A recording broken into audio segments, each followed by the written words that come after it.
ኢትዮጵያ እጆቿን ወደ እግዚአብሔር ትዘረጋለች ነበር። እኛ ግን ፈቃድ ከልካይ የሌለበት አዘምር የማንባለውን የዩጋንዳ ብሔራዊ መዝሙራችንን ዘምረን ስራችንን እንጀምራለን። የዝርቅ ስራ ልሰራ እኮ ነው ይመስላል። ስራ ምንድን? ጋዜጠኛ ብሩክ ደመቀ እባላለሁ። ጋዜጠኛ ፍቅርን ጋዜጠኛው መስፍን ሌባ ነህ? እኔ ሀቀኛ ጋዜጠኛ ነኝ አልኩ። ሌባ ነህ ብለው አሳሰሩኝ። እስር ቤት አስገብተው ባስተማሩኝ ሌብነት ይኸው እያገለገልኳቸው ነው። ሌባ ከመሆን ሺህ ጊዜ ዱዓውኝ። አትሳሳት። ድሃ ቁጥር ከጠራ ቀጥሎ ችግር አለ። 1000 አበደረኝ፣ 2000 የቤት ኪራይ ጎሎብኝ ነው። ያላየው ያንተ ቢጤ ድሃ ከተማ ውስጥ የሚኖረው ተደብቆ።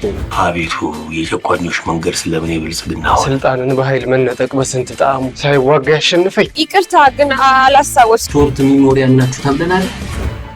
በለቅሶ ለምጄሽ መሳቅ የምትችይ አይመስለኝም። ሲሄዱ አንድ ላይ ሲመጡ አንድ ላይ ሲለያዩ እንዳናይ። አልቸኩል ልፍጠነ ሜሮንን ግን ትወዳታለህ? በጣም ነው እንጂ የምወዳት። በጣም በቃ የምትወዳት ከሆነ ተዋት እባክህ። መስፍን ልጃችንን ፍታት። አታሳዝንህ? እማዬ አልቻልኩም፣ ይቅርበኝ። ለእናቴ መድኃኒት ስጠይቃቸው ሻንጣ ሙሉ ልብስ ይዘውልኝ ይመጣሉ። አብሬያቸው ሰው እንዳላሳፍራቸው።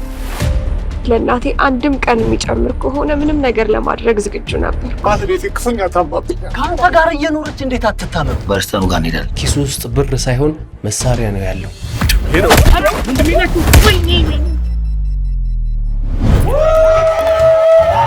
እርሶ ቢሆኑ እንዴት ይጮሃል?